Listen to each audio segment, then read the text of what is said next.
Robert, densification continues, Indeed. this time in Mississauga.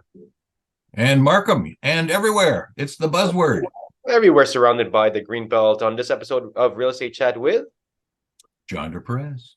and Robert Eid, we're going to jump into Mississauga and talk about this new project that's going to have a lot of densification. You say 76 buildings coming up in here. And I grew up in Mississauga, and you know what? I used to drive by here, and literally there was a whole bunch of nothing because this was just the Lakeview generating station, coal-powered Right. plant.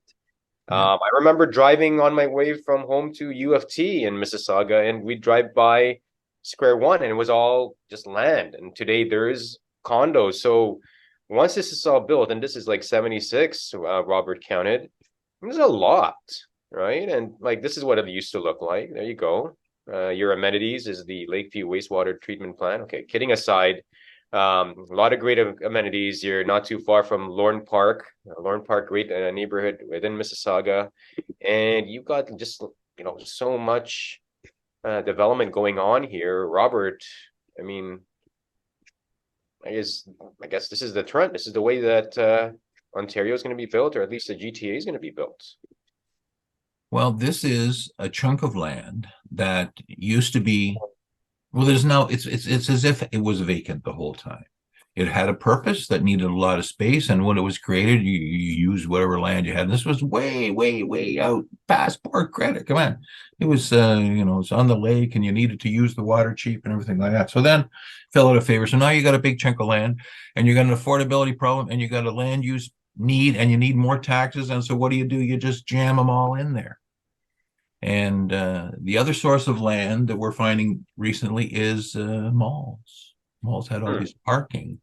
And so now those parking lots are being redeveloped, and they're going to put, parking structures in and underground parking and just like Fairview Mall. Fairview Mall was built where it was, and then all up around the peanut was all those Godstone and everything now that are terrible apartment buildings, but they were built there to support the mall. Put a whole lot of people nearby so they could go to the mall.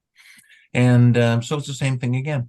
That the other source that he said is the mall parking lots. So mall parking lots, densification like crazy.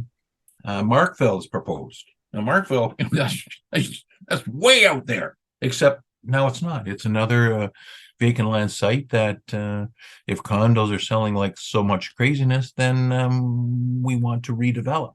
And we'll help you solve your housing problem by putting so there is no housing problem. There's no supply problem because in a couple of years, these will all go online. And just like you've gone online and clicked like and subscribe to our channel, there's going to be a lot of options available out there, Robert. So what's with this, supply issue, this, and, government red tape that, and greenbelt restriction this? The only issue is this is building upwards, building in density. What's that got to do to infrastructure? Two things. You got to get over NIMBY, which is I've lived here and paid taxes faithfully for 35 years, and now I can't see across the street anymore because you put up 10 towers. Now, that's, this happens all the time, and people have to adjust, and they can move, and, their land's worth more because of it.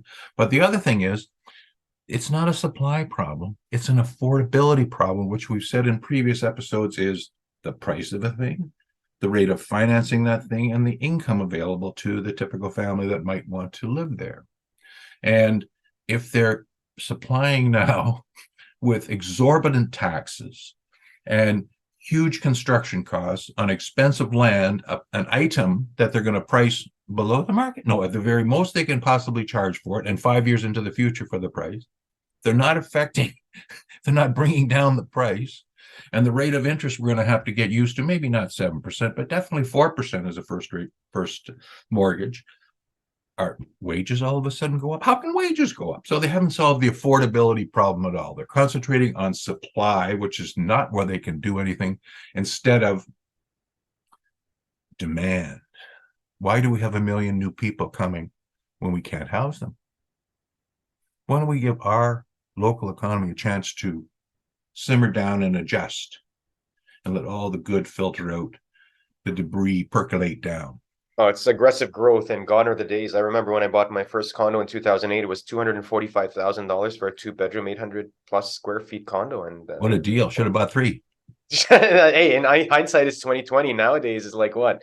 6, 700, 800,000. Good entry level one is what? 400, 500 for a studio. So everybody watching this, let us know what you think about this densification strategy. Will you buy these condos? Are you going to start investing in these condos? Do you live in Mississauga and you're a real estate chat viewers? Why don't you share your thoughts on this? I mean, we could all agree that probably residential is a much more suited use for that than what it was before, but that will affect the infrastructure, that will affect the density, that will affect the population. So leave your comments. Thanks for watching this episode of Real Estate Chat. Take care and bye for now. To the reservoir.